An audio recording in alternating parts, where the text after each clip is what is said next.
Hi, I'm Pat, Captain of Hawthorn. On behalf of the Hawthorn Rowing Club and our members, we welcome you to the Victorian Eights Challenge. We're going to do a quick run over the course now, just to give you a bit of an idea as to the Head of the Yarra course in reverse. We would have loved to have run the Head of the Yarra this year. We're pleased to be able to get a challenge for Victorian crews, and we hope you all enjoy it and have a great day. The course has recently been shortened to 3.5 kilometres based upon concerns by Rowing Victoria officials in relation to safety rounding the Big Bend with the cliff face here facing crews coming downstream. The race will now start from the Big Bend with timing starting as crews pass by the Powerhouse Rowing Club. Most clubs will start and end their day within the city precinct here. Country clubs and non-resident Yarra clubs will park their trailers within the city precinct. Clubs who are upstream of the city, the likes of Powerhouse, Scotch, St Kevin's, Melbourne Girls Grammar and Strathcona, will be able to organise to travel through the set transit times to Marshall from the start area in the area from the Big Bend back to the Grange Road Bridge. All crews from the city will transit up to the start within designated closed river transit times to align for their starts 4 kilometres from the city precinct, travelling down the course to finish the course at the Henley Judges Box. There will be a morning and afternoon regatta of 2 brackets each, with up to 28 crews in each of the 4 brackets across the 2 regattas.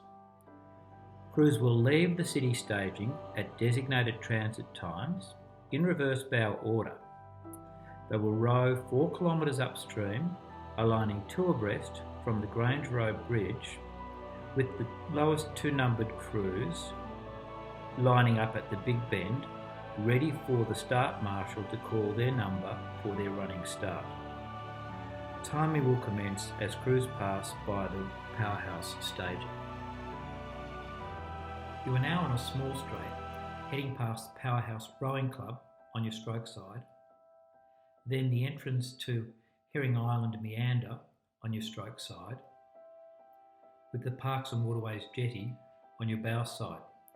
This is just before a very narrow section of the Yarra running past Herring Island. Next is the approach to the Chapel Street Bridge. The wide central arch is the safest. The south arch is extremely tight, particularly on the exit. This small straight heads to the Cremorne Rail Bridge. Use only the north or the best line through centre arch, which leave you now 2,000 metres from the finish. You're now in the wide part of the river, which many city clubs will know well, as where they start their 2,000 metre training, heading down towards the Punt Road Bridge with 3 passable arches, central arch being your best option. After passing through Punt Road, you line up for the Morell Bridge, which is passable in the south and central arches, with the central arch being the best line for the course ahead. We're now in the final 1,000 metres of the race, heading towards the Swan Street Bridge. The Swan Street Bridge has 3 arches through which you can pass, with the central arch being the best option. If you pass through the north arch, be aware of the jetty on your bow side as you exit that arch. A final straight with 40 strokes to the Henley Judges Box and the welcome sound of the finish hooter. Coxswains in crews towards the back of the bracket, keep your boats to the north station to avoid the boats that are marshalling to transit upstream.